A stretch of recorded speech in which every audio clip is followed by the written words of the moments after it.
Bon réveil, bienvenue, merci d'écouter Radio Contact, il est 8h10 et notre invité ce matin c'est Mentissa. La révélation belge Mentissa est l'invité du Good Morning ce matin sur Radio Contact. Elle est avec nous, on la voulait. Ah oui, ça nous fait tellement plaisir de te recevoir. Bonjour Mentissa.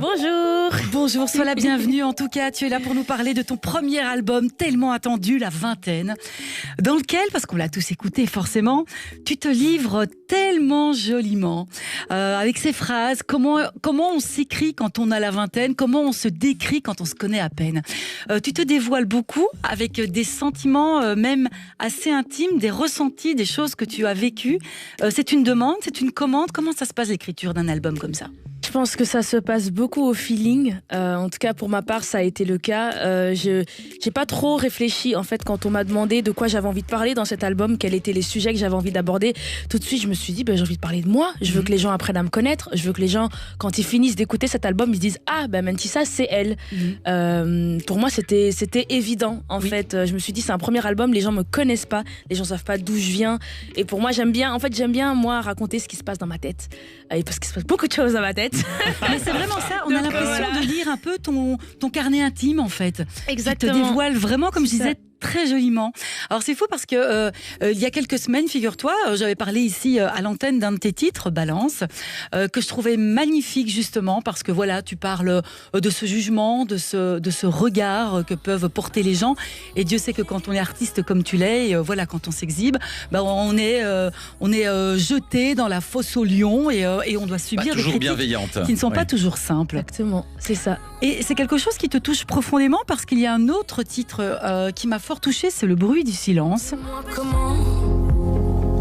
Toi, comment tu fais avec tes défauts et ce foutu reflet? C'est très beau aussi, c'est quelque chose qui t'interpelle beaucoup. Hein. Ouais, alors le bruit du silence, c'est assez marrant. C'est vrai que les gens l'interprètent souvent comme étant un titre où je parle du regard des autres, alors que le bruit du silence, justement, je parle vraiment des pensées toxiques, de la cogitation qu'on peut avoir et qui justement peut nous empêcher d'être dans le moment présent ou qui peut même nous empêcher de dormir le soir. Ça parle vraiment de ça. Et cette envie justement d'arrêter de toujours avoir des pensées et de toujours réfléchir et de toujours se mettre une pression. Et en fait, le bruit du silence, c'est ça. C'est en fait qu'à un moment donné, on a juste envie que nos pensées se taisent pendant un petit moment. Donc, le bruit pour du avoir silence. Un peu de répit, quoi. Exactement. Et alors, on a des petites questions aussi, un petit peu. Voilà. Alors, on t'a découvert donc dans The Voice, qui est quand même aussi quelque chose de. Qu'est-ce qu'on ressent la première fois, dis-nous, quand on débarque sur ce plateau face à 3 sièges qui sont retournés? Comment tu gères une pression comme celle-là? Alors, comment est-ce qu'on gère ce genre de pression ? Je sais pas. Je pense que moi, ce qui marche, c'est qu'à un moment donné, il y a un switch dans ma tête où je me dis, quand il faut y aller, il faut y aller. De toute façon, t'es là, tu peux plus faire marche arrière, donc autant y être, autant donner tout ce que tu peux, mais c'est un petit switch que tu dois faire dans ta tête, parfois qui marche pas, mais moi vraiment j'ai ce truc où je me dis, ok, j'appuie sur un bouton, là j'y suis, il va falloir que je donne tout. Mais c'est assez stressant parce que t'arrives devant 4 fauteuils retournés, tu te dis, bon, est-ce qu'ils vont... Tu connais pas trop la finalité. Et puis surtout, nous on voit ce qui se passe au moment des blinds, mais avant ça, il y a un processus de recrutement, de sélection, et au final, quand tu arrives sur ce plateau devant ces sièges retournés, tu te dis, je suis quand même arrivé là, c'est maintenant que je dois vraiment assurer. Donc c'est en même temps une chance et en même temps une énorme pression parce que c'est pas là que tu dois flancher, quoi. Exactement. Et surtout, on le dit pas assez souvent, mais les présélections sont très longues.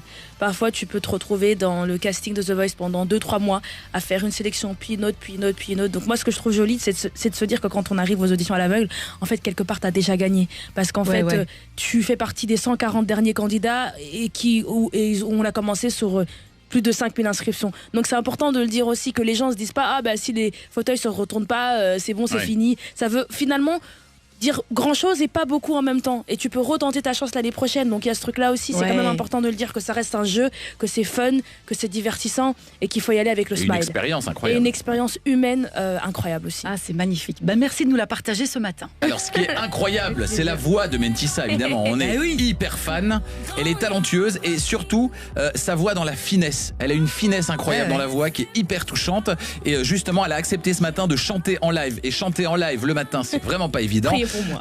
D'abord, on va s'écouter ce morceau qu'on adore, qui a été construit autour de toi. C'est un joli costume qu'on a mis autour de toi, ce morceau Et Bam.